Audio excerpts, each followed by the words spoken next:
Think about the way that the once proud Africans who became slaves now raise their children at 400 years later.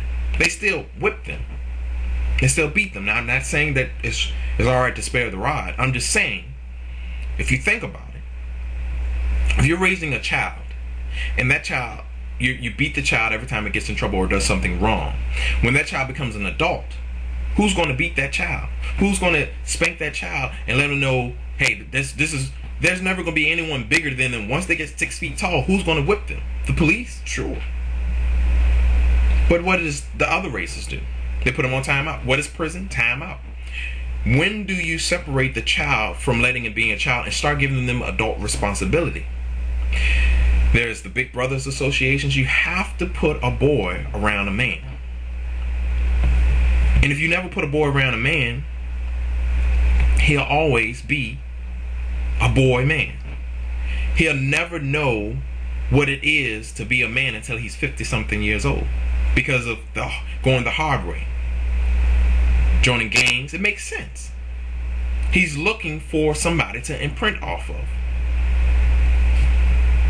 So, yeah, people talk about the Jesse Jacksons. It talks about the Al Sharptons and all these great leaders. But you need a leader within your neighborhood to show you how to be a man. So then you can go back to the women and help them raise their standards. Because now, most videos or most dances are stripper dances. No one ever notices that. Most of the girls on Black Planet take their pictures, and they're stripper pictures, poses where you're sticking your ass out.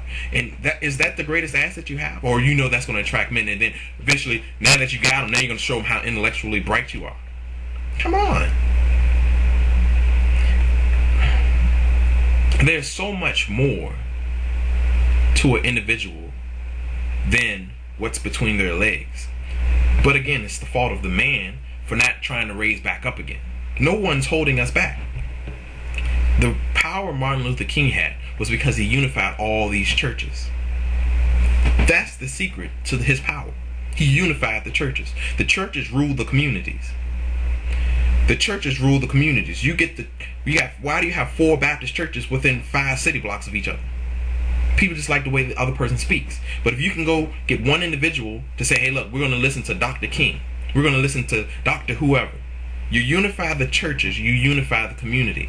But then the only way to maintain it is to develop a definition of a strong man.